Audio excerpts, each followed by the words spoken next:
بسم اللہ الرحمن الرحیم۔ السلام علیکم۔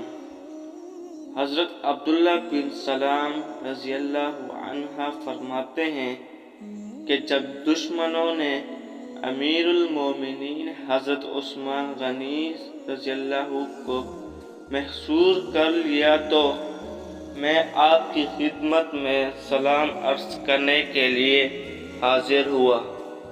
آپ نے فرمایا کہ بھائی بہت اچھا کیا کہ آئے، میں نے اس گھڑی میں سے حضور صلی اللہ علیہ وسلم کی زیارت کی ہے۔ آپ صلی اللہ علیہ وآلہ وسلم نے ارشاد فرمایا، عثمان تمہیں ان لوگوں نے محصور کر رکھا ہے؟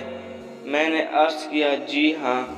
اس پر آپ صلی اللہ علیہ وآلہ وسلم نے ایک ڈول پانی کا لٹکایا جس میں سے میں نے پانی پیا۔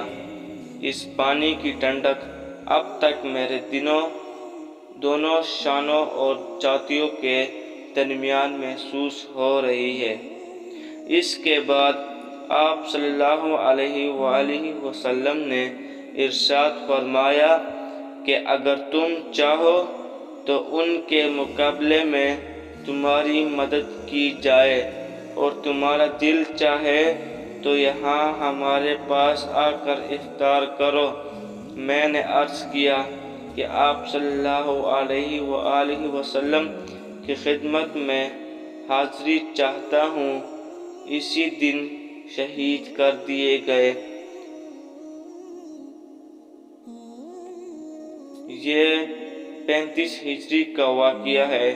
آنکھ کھلی تو امیر المومنین حضرت عثمان غنی رضی اللہ تعالی عنہ نے اپنی اہلیہ محترمہ سے فرمایا کہ میری شہادت کا وقت آ گیا، باغی ابھی مجھے شہید کر ڈالیں گے۔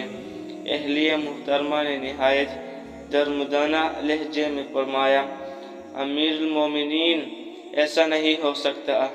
حضرت عثمان غنی رضی اللہ تعالی عنہ نے فرمایا کہ میں نے ابھی یہ خواب دیکھا ہے۔ جب بستر سے اٹھے تو آپ نے وہ پاجامہ طلب فرمایا جس کو پہلے کبھی نہ پہنا تھا۔ اس زیب تن پیر میں غلام آزاد کر کے کلام اللہ کی تلاوت میں مشغول ہو گئے۔ باغی دیوار پھاڑ کر کھیل سرامین داخل ہو گئے۔ قرآن آپ کے سامنے کھلا ہوا تھا۔ اس خون ناحق نے جس آیت شریفہ کو ربگین بنا دیا، فَسَيَكْفِيكُمُ اللَّهُ وَهُوَ السَّمِيعُ الْعَلِيمُ، خدا کی ذات تم کو کافی ہے، وہ سننے والا ہے اور جاننے والا ہے۔ جمعے کے دن عصر کے وقت شہادت ہوئی۔ اِنَّ لِلَّهِ وَإِنَّا إِلَيْهِ رَاجِعُونَ۔